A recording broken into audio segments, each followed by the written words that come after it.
Shalom sahabat Kalimatullah dimanapun berada. Apa kabar sahabat semuanya? Saya berharap kita semua ada dalam keadaan sehat dan selalu di dalam perlindungan Tuhan kita Yesus Kristus. Terus dukung perkembangan channel ini dengan cara like, comment, share, dan subscribe. Banyak umat muslim yang bangga dengan para ustadz-ustadz mualaf yang pindah ke agama Islam. Mereka senang karena kebanyakan dari ustadz-ustadz ini mengaku bahwa mereka adalah mantan pendeta, pastor, lulusan terbaik luar negeri, lulusan Vatikan, mantan rektor, mantan biarawati, dan lain sebagainya. Tapi tahukah saudara, sebenarnya mereka sedang mencoreng wajah Islam. Karena para ustadz mualaf ini tidak pernah berdakwah sesuai dengan isi Al-Quran. Sadarkah saudara bahwa ketika mereka berceramah, mereka hanya menanamkan kebencian kepada saudara? Mereka hanya ingin saudara mengikuti mereka, menjelekkan, menghina ajaran agama lain. Seperti yang dilansir GoTime, tulisan Syafiq Hasim dengan judul dakwah para mualaf mencoreng wajah Islam. Tanpa berlama-lama, mari langsung saja kita simak berita berikut ini. Sebagai seorang muslim, mendengar kabar seorang telah menyatakan diri masuk Islam itu hal yang menggembirakan. Orang yang masuk Islam di dalam Al-Quran disebut dengan istilah mualaf, yang artinya orang yang hatinya terikat atau condong ke dalam Islam. Ya, lihat teman-teman, seperti yang saya katakan di awal tadi, ketika ada seorang masuk muslim, ini adalah suatu kebanggaan bagi saudara-saudara kita. Kegembiraan itu dikarenakan kita mendapat tambahan keluarga baru, keluarga satu agama, ukhuwah Islamiyah. Kegembiraan itu juga oleh sebagian orang dianggap sebagai bentuk afirmasi bahwa Islam adalah agama yang paling benar.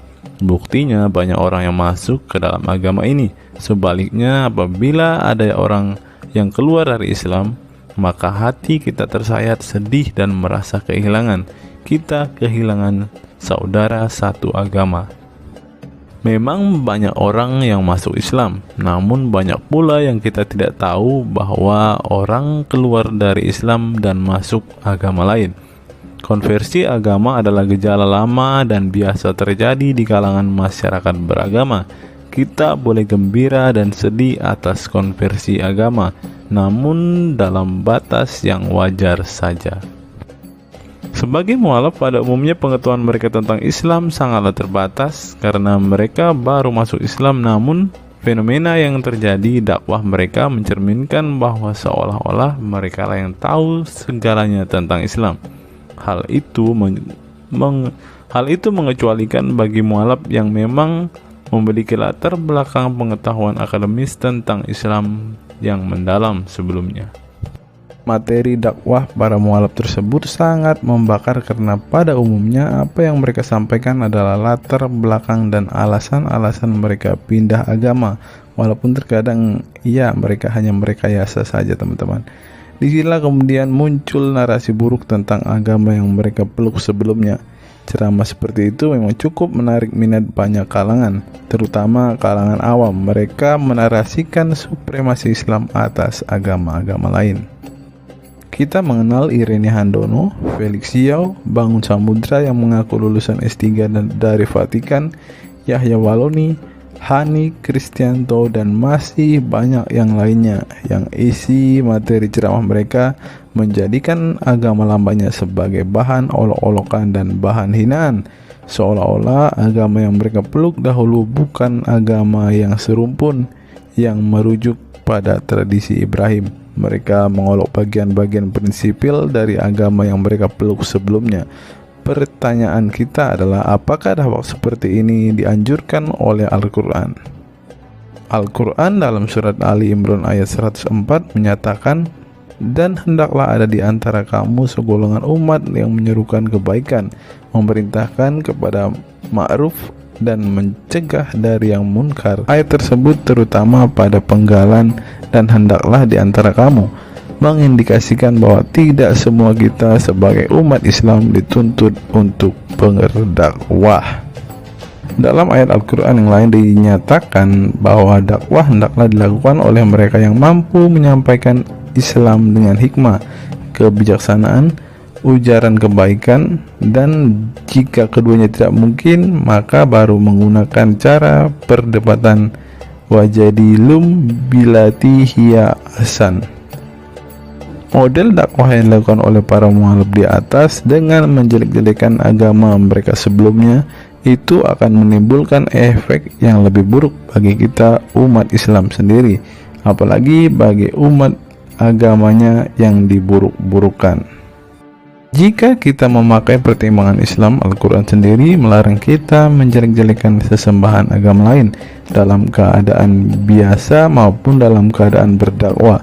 Berdakwah tidak menghapus larangan untuk menjelek-jelekan sesembahan orang lain.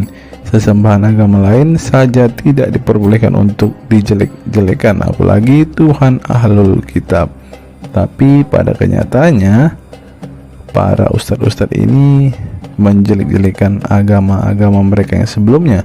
Bahkan bukan para ustadz mualaf ini saja, ada juga beberapa ustadz yang masih memeluk Islam yang menjelek-jelekan agama Kristen. Contohnya saja Ustadz Abdul Somad. Persisnya surat Al-An'am ayat 108 menyatakan, dan janganlah kamu memakai sesembahan-sesembahan yang mereka sembah selain Allah, karena mereka nanti akan memakai Allah dengan melampaui batas tanpa pengetahuan. Demikianlah kami dijadikan setiap umat menganggap baik pekerjaan mereka, kemudian kepada Tuhan merekalah kembali mereka, lalu Dia memberitakan kepada mereka apa yang dahulu mereka kerjakan.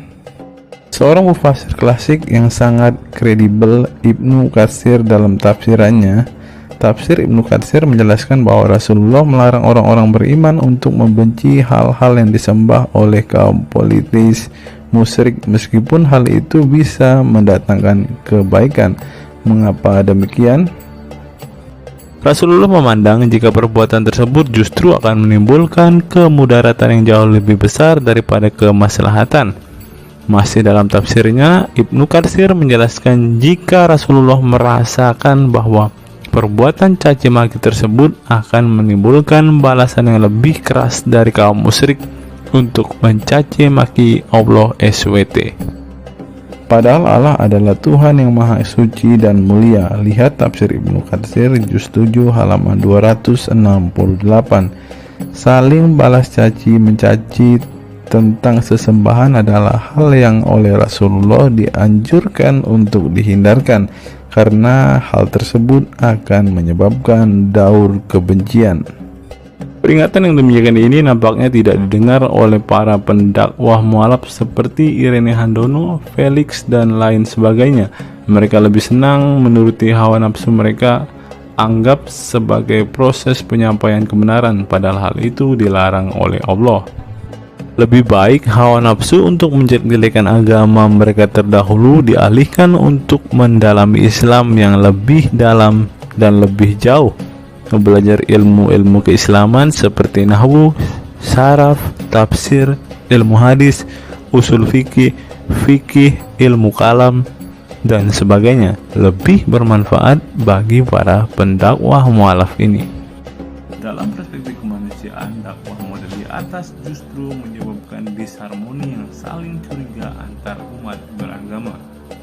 Di dalam konteks kehidupan kita yang pluralistik, hal yang mesti ditonjolkan dalam berdakwah mestinya adalah konteks integrasi sosial, kohesi sosial, dan mutual respect dalam konteks keislaman dan keindonesiaan. Selain ukhuwah Islamiyah, kita umat Islam dituntut untuk menjaga ukhuwah wataniyah atau ukhuwah basyariyah. Sebagai muslim, kita tidak diikat oleh persaudaraan antara sesama pemeluk Islam saja, Namun pada tingkat yang sama kita juga diikat oleh persaudaraan antar warga negara dan persaudaraan antar manusia. 3 model persaudaraan itu harus kita jaga selalu. Sebagai catatan, dakwah para mualaf di atas malah lebih banyak menyebabkan mudarat bagi kita karena mencitrakan kita sebagai umat Islam sebagai pihak yang mencari-cari kelemahan dan kesalahan agama-agama lain. Pendek kata, dakwah mereka lebih menimbulkan beban bagi umat Islam daripada menarik keberkahan. Demikian. Apa tanggapan teman-teman setelah melihat berita ini? Silahkan tulis komentar waras teman-teman di kolom komentar video ini. Sekian video saya hari ini. Kiranya video hari ini bisa memberikan pengetahuan baru bagi kita semua. Salam waras, salam sadar, sampai bertemu di video-video saya berikutnya.